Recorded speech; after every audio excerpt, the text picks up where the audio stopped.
Hello boys and girls, Lemmy from Motorhead here, and you're watching Tequila Television with Salt and Lime. We're here with Lemmy Kilmister at the fabulous Rainbow. This is one of your favorite places, isn't it? Yes, it is.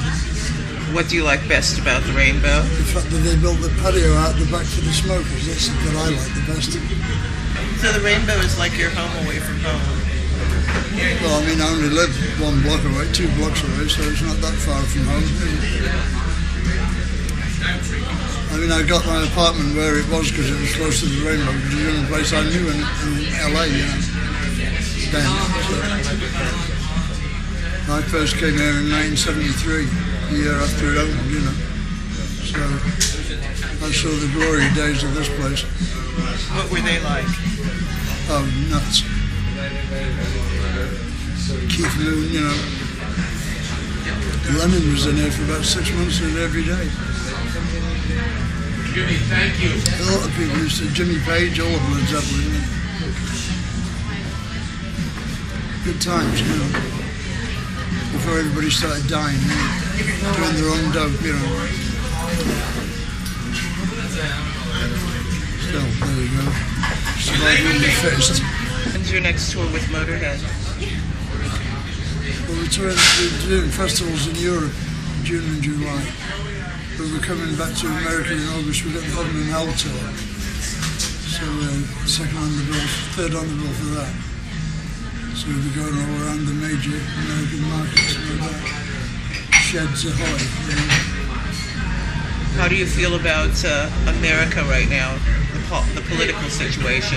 The political situation has been fucked for a long time, hasn't it? Let's face it, you know. That's not news to anybody, you know. But we hope it will change soon. But there again, who is there, you know? There's never anybody to vote for. There's only people to vote against, you know. The election of two evils is not a really good option, in my opinion. But England's the same, you know, nobody to vote for there either. One of the great talents of the world. I've been a fan of his for many, many years, Lemmy. This is Annie. Hi. Former Miss Bulgaria, famous actress from Bulgaria. I was just talking about Bulgaria. Yeah, that's what everybody says. Yeah. Oh yeah, all right. Stop the act already. We rehearsed our scene. This is one of the great rock and roll stars of the world. He has a group called Motorhead. It's famous as me. We played in Bulgaria twice.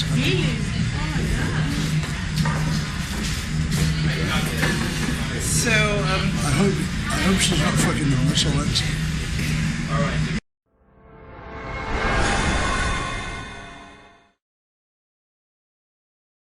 Hello, pop pickers. You're listening and watching Tequila Television, and doesn't it make you vomit?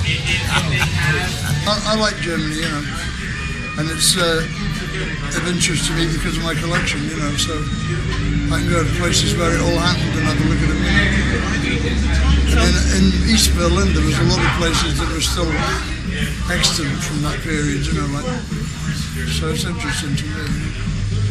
tell me about your fans. What are they like? Well, they range from 60 years old to about 14, you know, so you'd have to pin the category down a little.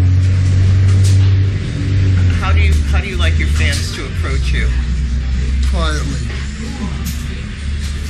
With some manners, you know. There's no harm in good manners if you don't cost anything. I hate people who shout the lyrics of my own songs at me when I wrote them 30 years ago before they were born, you know. I should spade, dude, spit all over you, you know, who needs it? But if somebody come up and like have a quiet word, that's fine, you know, that's good. What makes you happiest? I don't know, sex probably. I was reading in Wikipedia about you today. Wikipedia, what the fuck is that? It's like the World Dictionary. Is it? Yes. Oh. And it said that you'd bedded over 2,000 women. That's bullshit. I said 1,000, not 2,000. 2,000 idle boasting, you know. But I mean, I'm 62, and I never was married or anything, so I never stopped. So I mean, 1,000 reasonable if you think about it in those terms. You know. But I mean, that 2,000 quote has been going around for years. I don't know who the fuck get hold of that. I never said it. What kind of women do you like? female ones. I don't mind. I do like the exotic oriental and dark skinned ones better as well. That's because I'm from a very white England, you know. Opposite attracts, for sure. Why not, you know? What's the diff? It don't matter these days. In the old days, I'd probably been hung as a nigger lover or some fucking thing, but there you go. That's what I am, you know, too bad. You know, eat shit, motherfucker. What are your plans, your immediate plans for yourself?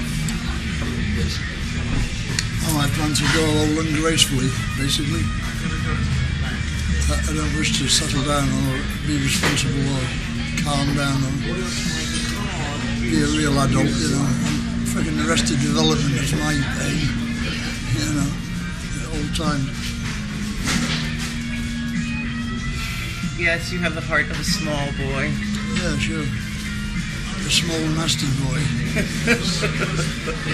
What makes Motorhead tick? The fact that we are so different, the three of us. Because we never hang out together anymore. We used to occasionally, but like, it was never a big thing.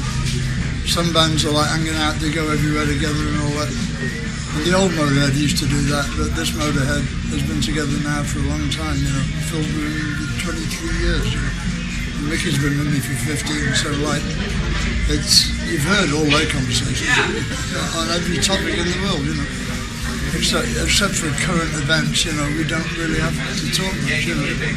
So we go our separate ways when the gigs are over, and that's probably what keeps us working, you know. What was it like when you were the roadie for Mr. Hendrix? It was kind of baffling, really, because you're tripping all the time on LSD, right? And it's very difficult to get all the wires in the right fucking hole. And you can see 27 of them, and they're all pink, you know. Hello, mate. How you doing? It was an interesting period. I spent about, 7 years on acid. How are you feeling? On a lot of acid. You know what I mean? I should be fried, but I'm not. You know. It was a great time. That you can't describe it to people. You have to be there. You know. Like Hendrix was monstrous. You know, you never see anything like him again. Do you think you learned anything from him, and if so, what do you think you learned? Yeah, I learned to fake it and look really cool. Because sometimes he was really, if he wasn't on, if he wasn't like into it, he was terrible, you know. But on a good night, he was pure magic, you know. So you had to wait for those, you know. But he was pretty good all the time, I think. Even when he was bad, you wouldn't know. And women went mad for him, you know, back then. He was the first black man to play that kind of music, you know. And he played it a really unique thing too, you know. It wasn't like anybody else. You only got to look at the Monterey, that's the best footage of him that survived. It was the Monterey Pop Festival, right, 67. I mean, that's insane. So, wow, what the fuck is he doing? And you can't tell how he's doing it either. I spent months watching him, and I couldn't tell how he did anything. It was incredible. And I've seen him play things nobody else saw, you know. I've seen him on radio shows playing Bob Dylan, Can You Please Crawl Out Your Window, which he never recorded. All kind and old blues numbers backstage with an Epiphone 12-string, you know. He was really, really something. Him and the Beatles, they're my favourites.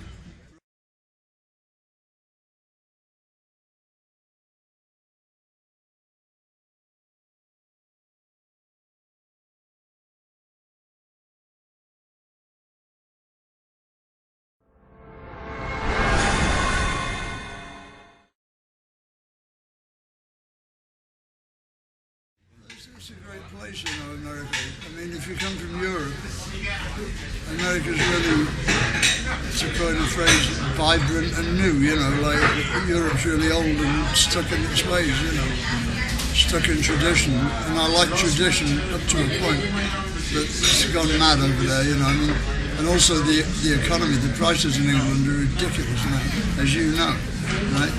I mean, $9 for a gallon of gas. And you think you guys are bad off. It's about to go up again too. It's fucking awful, you know, the economy. If you're going abroad this year, kids, don't go to England. You'll spend all your money in 2 days. How anybody lives there, I don't know anymore. The only thing that Europe's got which America doesn't is history, you know, which is interesting if you like it. If you don't, then it's got nothing, you know. And that's about it. I like America. You grow up with all these American shows on the TV, you know, and you think, wow, that looks good, and you get over here and it is, you know, it's just the same. So I like it over here. I don't think of myself really as a musician, you know, primarily. I'm more of a personality, as you say, a celeb or something. But I don't spend much time on the red carpet. Never get invited. Let's see what I can do about that. Well, we got a Grammy a couple of years back, but they stuck the knife in. Even then, they didn't give it to us for one of our songs, you know. Thank you.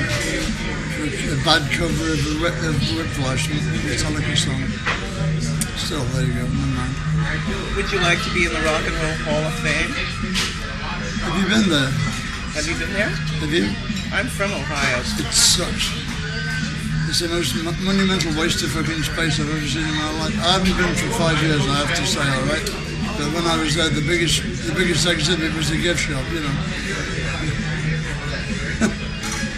I wasn't impressed with the place. And anyway, I lent them my Ace of Spades jacket, tour jacket, for an exhibition of heavy metal, and they said they lost it.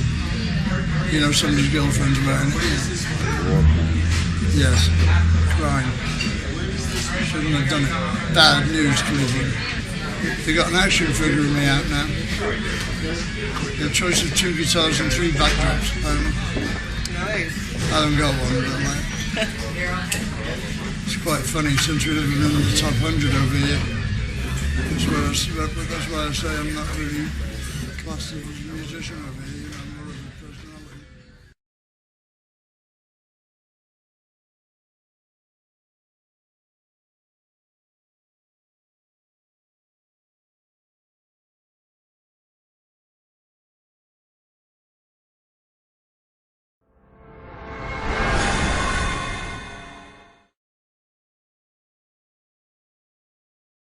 Roadie was an honourable title for me. It's good enough for them too. The roadies you are, and the roadies you will always be, and you should be proud of it. When I was a roadie for Hendrix, there's 2 of us doing all his equipment, so I think he sold lucky. 2 of us. The other one had a nervous breakdown while driving on night out. Those are the days. So yeah, I started playing in 1961 actually. 62 I was professional, semi-professional I guess. And then moved up to Manchester in 64. And 2 years after that I got a job with a band called the Rocking Vickers, the Reverend Black and the Rocking Vickers. And we tore it up all right. We were really doing good business, man, for those days.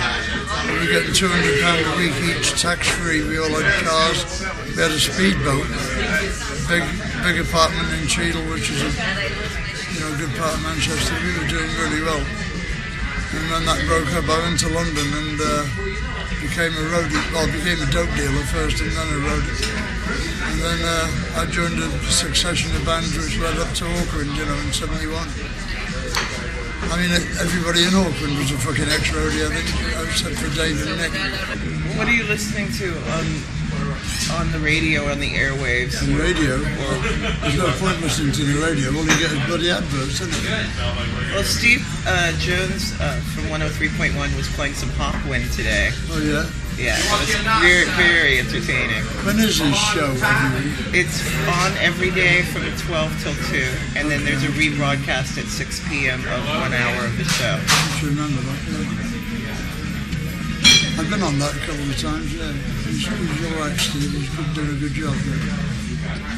There's still too many adverts, though. Kills it for me. I mean, the radio in this country used to be incredible. In the 70s when we first came over, when I first came over, it was great, the radio, you know, and now it's shit. Too many adverts, all this rapping DJs and all this shit, it's terrible. like the 5 guys who run all the TV and radio in this country now. In those days, there was a lot of independence, you know, and they played what they wanted. They didn't have to kiss anybody's ass, you know. Used to tune into a blues station out of Chicago. You get nothing but blues all night. Maybe 3 adverts the whole evening. Incredible, right? Imagine that now. And, you know, I'm not saying the old days because I'm old. They were better, sorry. Yeah. Sorry, everybody. They were fucking better. It's not my fault.